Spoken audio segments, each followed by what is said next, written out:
Uhali gani mfuatiliaji wa chaneli yako hii pendwa kabisa. Tunatumai kwa uwezo wa Jalla Jalali kuwa mzima wa afya. Kama hujasubscribe chaneli yako hii, basi fanya kusubscribe ili usio unapitwa na taarifa zote tunazozipandisha hewani. Taarifa ya leo ni muhimu na ni mbaya kwa mashabiki wote wa Yanga. Kwani hapo jana klabu yao ilithibitisha kuwa wachezaji wao 4 watakuwa nje ya uwanja kwa majuma kadhaa kutokana na kupata majeruhi. Klabu ya Yanga imeendelea kukumbwa na wimbi la majeruhi, wimbi la wachezaji kuumia. Hapo jana klabu hiyo ilithibitisha kuwa beki wao Ibrahim Abdullah Baka amepata jeraha la nyonga na atakuwa nje ya uwanja kwa kipindi cha wiki 3. Klabu hiyo pia ilithibitisha kuwa mshambuliaji wao Laurindo Dilson Depu amepata jeraha la nyama za paja, naye atakuwa nje ya uwanja kwa kipindi cha wiki 2. Beki wao namba 3 Shadrack Kiboka, yeye amepata jeraha la enka ya mguu wa kushoto na atakuwa nje ya uwanja kwa kipindi cha wiki 2. Winga wao Edmund John, yeye ana jeraha la bega na atakuwa nje ya uwanja kwa kipindi cha wiki 2 pia. Hao ni baadhi ya wachezaji waliothibitishwa hapo jana kwa mujibu wa taarifa kutoka katika klabu hiyo.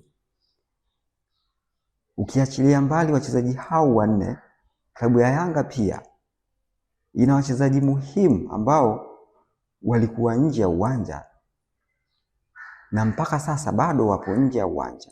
Beki wao Dickson Job ambaye amefanyiwa upasuaji Afrika Kusini hivi karibuni, naye atakuwa nje ya uwanja kwa msimu mzima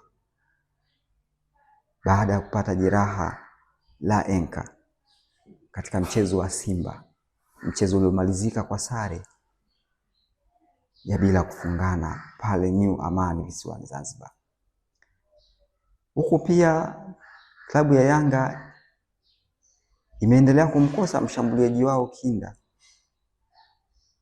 Clement Mzize ambaye naye amefanyiwa tayari upasuaji, ikiwa ni upasuaji wake wa pili mara baada ya kufanyiwa upasuaji wa kwanza na kukaa nje ya uwanja kwa muda kadhaa na kurejea uwanjani. Lakini katika mchezo JS Kabylie ya pale Algeria aliweza kujitonesha na hivyo kwenda kufanyiwa upasuaji wa pili tena Afrika Kusini, naye atakuwa nje ya uwanja kwa msimu mzima uliobaki, yaani msimu wote wa ligi hata ingia dimbani mpaka msimu ujao. Mbali na hao, Yanga walimkosa Pacome, mshambuliaji wao, kiungo mshambuliaji wao Pacome Zouzoua ambaye naye alikuwa nje ya uwanja kwa takriban mechi 4 baada ya kuumia katika mchezo wa JS Kabylie. Pacome aliumia bega na katika mchezo huo alitolewa kwa majeraha na hivyo kukosa mechi kadhaa za Yanga, lakini yeye anaendelea vizuri na amesharejea uwanjani. Hivyo Yanga itamkosa Ibrahim Baka, Laurindo Depu, Shadrack Kiboka, Edmund John, Dickson Jobu na Clement Mzize. Wachezaji hao wote ni muhimu na ni wa kikosi cha kwanza.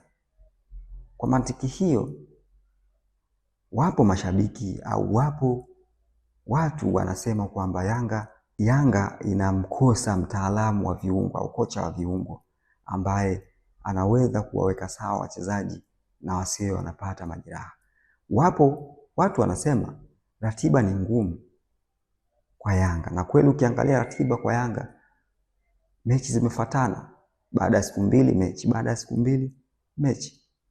Hivyo wapo wanaodhania kuwa ni mbinu ambazo Yanga wanafanyiwa ili wasiweze kubeba ubingwa msimu huu. Wapo wanadhani kuwa TFF ndio wahusika katika hili na wanaifanyia Yanga makusudi kabisa.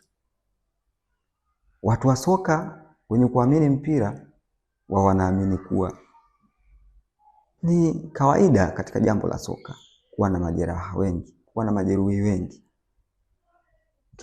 Ukiangalia mifano klabu ya Man City, kuna kipindi ilipitia wakati mgumu. Arsenal kuna kipindi inapitia wakati, Chelsea kuna kipindi inapitia wakati mgumu ya kuwakosa wachezaji wao muhimu kwa muda mrefu kidogo. Hivyo watu wanaoamini mpira, ambao waamini masuala mengine, wao wanaamini ni kipindi cha mpito kwa Yanga na wanatakiwa kukaza. Kama wanataka kweli kuwa mabingwa, basi wakati huu ndo wakati ambao wanahitajika kupambana kwa wachezaji wao. Mashabiki wa Yanga kila mmoja na mawazo yake. Wengine wanaamini kuwa Simba wanacheza mechi zao, wengine wanaamini Simba wanawaloga. Yote tu ni kutaka kujua nini kinachoendelea katika klabu ya Yanga. Kwa mantiki hiyo basi, Yanga bado wana safari ndefu sana katika mbio zao za ubingwa, kutetea taji lao, ikiwa ni taji la 5 mfululizo kama endapo watalitetea. Yanga wana safari ndefu kweli, mechi bado ni nyingi. Na hapa nakupa ratiba kamili ya mechi za Yanga zilizosalia. Kiamia upande wa ratiba ya Yanga kwa mechi zilizosalia, tarehe 18 mwezi wa 3 Yanga watakuwa ugenini kucheza na TRA United huko Kigoma. Tarehe 21 mwezi wa 3 Yanga watakuwa ugenini kucheza na Mtibwa Sugar Manungu Turiani. Tarehe 4 mwezi wa 4 Yanga watakuwa nyumbani kucheza na Tanzania Prison katika dimba la KMC. Tarehe 8 mwezi wa 4 Yanga watakuwa ugenini kucheza na Pamba Jiji huko Mwanza. Tarehe 16 mwezi wa 4 Yanga watakaribisha Mbeya City katika dimba la KMC. Tarehe 19 mwezi wa 4 Yanga watakuwa ugenini kucheza na KMC hapo hapo katika dimba la KMC. Tarehe 30 mwezi wa 4 Yanga watakuwa nyumbani kucheza na Coastal Union. Tarehe 3 mwezi wa 5 Yanga watakuwa ugenini kucheza na Simba katika dimba la Benjamin Stadium Mkapa. Tarehe 5 mwezi wa 5 Yanga watakuwa ugenini kucheza na Dodoma Jiji. Tarehe 15 mwezi wa 5 Yanga watakuwa nyumbani kucheza na Singida Black Star. Tarehe 19 mwezi wa 5 Yanga watakuwa nyumbani kucheza na Namungo Football Club. Tarehe 23 mwezi wa 5 Yanga watakuwa ugenini kucheza na Mashujaa. Tarehe 7 mwezi wa 5, tarehe 7 mwezi wa 6 Yanga watakuwa ugenini kucheza na Fountain Gate. Tarehe 11 mwezi wa 6 Yanga watakaribisha Azam katika dimba la KMC. Tarehe 15 mwezi wa 6 Yanga watakuwa nyumbani kucheza na TRA United. Tarehe 18 mwezi wa 6 Yanga watamaliza na JKT Tanzania. Na hiyo ndiyo ratiba nzima ya Dar es Salaam Young Africa pamoja na takwimu zao hadi kufikia sasa msimu huu wa 25-26. Kwa ratiba hiyo unaiona Dar es Salaam Young Africa wakitetea taji lao. Mfungaji bora pia atatoka kwao baada ya Premier Dube kuongoza kwa magoli 6, ambapo mfungaji bora wa NBC hadi hivi sasa akiwa na mabao 7.